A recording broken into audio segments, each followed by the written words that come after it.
কবুল করে নেন। নামাজ আমল, হজ আমল, যাকাত আমল, কিন্তু সবার নামাজ, সবার হজ, সবার যাকাত আমলে সালেহ নয়। একমাত্র আল্লাহ রাব্বুল আলামিন আমলে সালেহ গুলাকে কবুল করেন, শুধু আমল কবুল করেন না। তাহলে আমলে সালেহ কবুল হওয়ার জন্য চারটা জিনিসের দরকার। কয়টা জিনিসের দরকার? চারটা জিনিসের দরকার। আমলে সালেহ কবুল হওয়ার জন্য চারটা জিনিসের দরকার। এক নম্বর যেটার দরকার সেটার নাম হলো ইখলাস, নিয়তের পরিশুদ্ধতা। কোনো আমল যদি নিয়ত খাঁটি না হয়, ওই আমলের নাজাতের উসিলা হবে না, বরং জাহান্নামের কারণ হয়ে যেতে পারে। আল্লাহ তাআলা আমাদেরকে ইবাদত করার জন্য সৃষ্টি করছেন। কিসের জন্য বলেন তো? ইবাদত করার জন্য। আল্লাহ রাব্বুল আলামিন আমাদেরকে ইবাদত করার জন্য সৃষ্টি করেছেন। আল্লাহ রাব্বুল আলামিনকে আমরা প্রশ্ন করি, আল্লাহ আমরা কত ইবাদত করব? আল্লাহ রাব্বুল আলামিন বলেন বেশি ইবাদত করতে হবে, বিষয়টা এমন নয়। তাহলে কেমন ইবাদত করব? আল্লাহ রাব্বুল আলামিন বলেন الذي خلق الموت والحياة ليبلوكم أيكم أحسن عملا। আল্লাহ রাব্বুল আলামিন বলেন ওই আল্লাহ যিনি হায়াত এবং মওতকে সৃষ্টি করেছেন কিসের জন্য? লিয়াবলুয়াকুম, তোমাদেরকে পরীক্ষা করার জন্য। কি পরীক্ষা করবেন? আল্লাহ রাব্বুল আলামিন বলেন আইয়ুকুম আহসানু আমালা, তোমাদের মধ্যে কে কত সুন্দর আমল করে সেইটার পরীক্ষা করার জন্য। তাহলে আল্লাহ রাব্বুল আলামিন আমাদের থেকে কি চান? সুন্দর আমল চান। চোখে আমরা যেটা দেখে সুন্দর লাগে ওইটাকে আমরা সুন্দর বলি। চোখ যেটা দেখতে মজা পায় এটাকে আমরা কি বলি? সুন্দর। কিন্তু আল্লাহ তাআলার কাছে চোখের সৌন্দর্যের সাথে সৌন্দর্যের সম্পর্ক নয়। আল্লাহ তাআলার সাথে সৌন্দর্যের সম্পর্ক হচ্ছে অন্তরের সাথে। রাসূলুল্লাহ সাল্লাল্লাহু আলাইহি ওয়াসাল্লাম বলেন ইন্নাল্লাহা লা ইয়ানজুরু ইলা কুলুবিকুম, ইন্নাল্লাহা লা ইয়ানজুরু ইলা সুওয়ারিকুম ওয়ালাকিন ইয়ানজুরু ইলা কুলুবিকুম ওয়া নিয়্যাতিকুম। রাসূল সাল্লাল্লাহু আলাইহি ওয়াসাল্লাম বলেন আল্লাহ রাব্বুল আলামিন তোমাদের কারো চেহারা দেখেন না, বংশ দেখেন না। আল্লাহ রাব্বুল আলামিন কি দেখেন? নবী করিম সাল্লাল্লাহু আলাইহি ওয়াসাল্লাম বলেন আল্লাহ রাব্বুল আলামিন দেখেন তোমাদের অন্তরটা কেমন, কারণ নিয়তটা কেমন। তাহলে আল্লাহ তাআলা কি দেখবেন?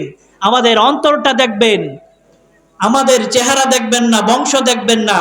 আমরা অনেকে বংশ নিয়ে গর্ব করি, ওই গর্ব ওই আখিরাতে কাজে লাগবে না। চেহারা নিয়ে গর্ব করি, ঠিক কিনা?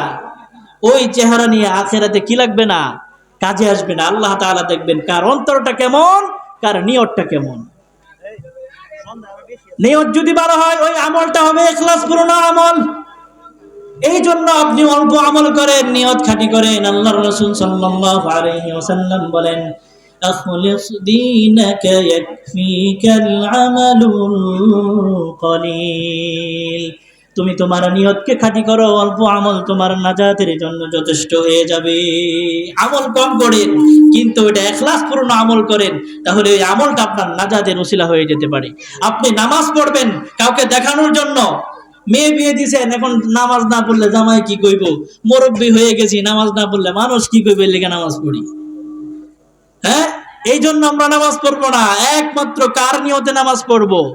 আল্লাহ তাআলার রাজি খুশি সন্তুষ্টির জন্য আমরা কি করব? নামাজ পড়বো, ইবাদত করব, হজ করব।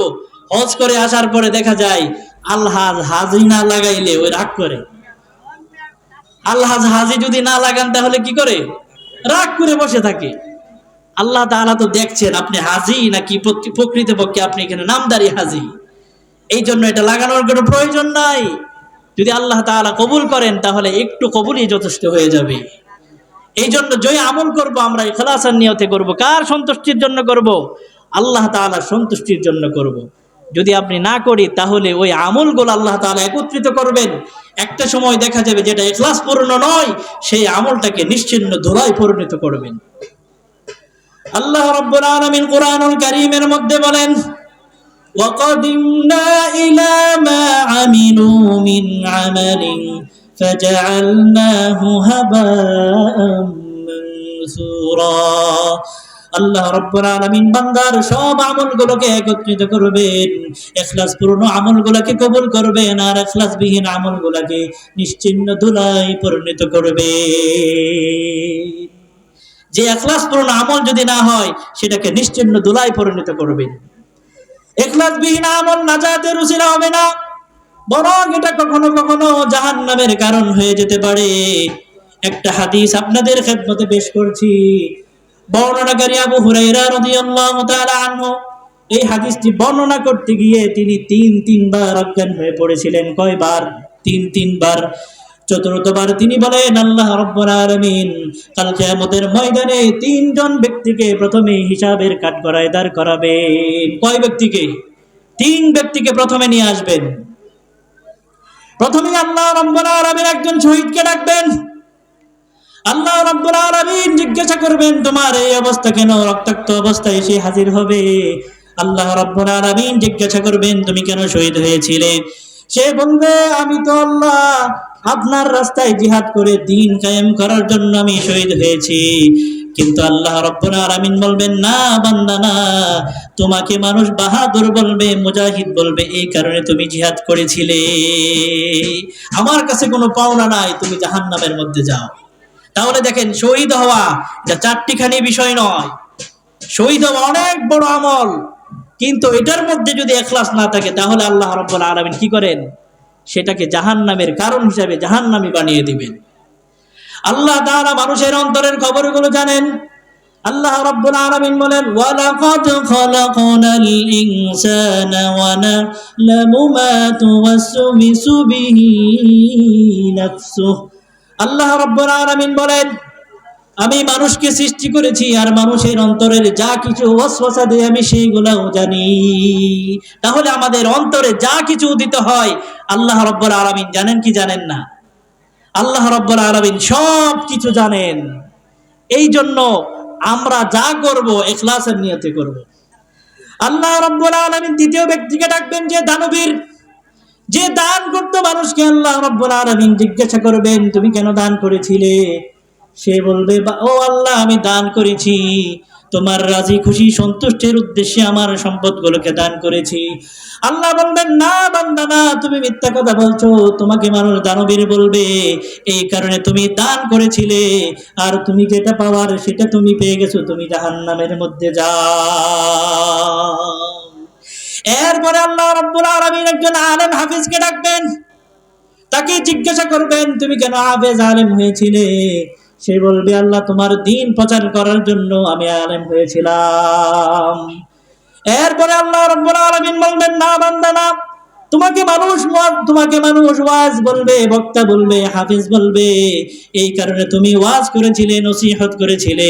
আজকে আমার কাছে তোমার কোনো প্রতিদান নাই, তুমি জাহান্নামের মধ্যে চলে যাও। চিন্তা করে দেখেন, শহীদ হয়েছে একজন দান করেছে, আরেকজন আলেম হয়েছে, প্রত্যেকেই জাহান্নামের মধ্যে যাওয়া লাগছে। কিসের কারণে? ইখলাস না থাকার কারণে।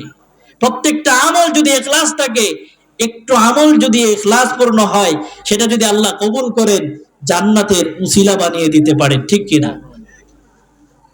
সাউন্ড ছেড়ে দিয়েছেন কেন? এরপরে আমলে সালেহ কবুল হওয়ার জন্য এক নম্বর যে জিনিস দরকার সেটা হলো ইখলাস, নিয়তের পরিশুদ্ধতা। দুই নম্বর হলো হালাল রিজিক অন্বেষণ করা লাগবে। হালাল রিজিক যদি অন্বেষণ না করেন, আপনি যে আমল করবেন সেই আমলগুলো আল্লাহ রাব্বুল আলামিন কবুল করবেন না।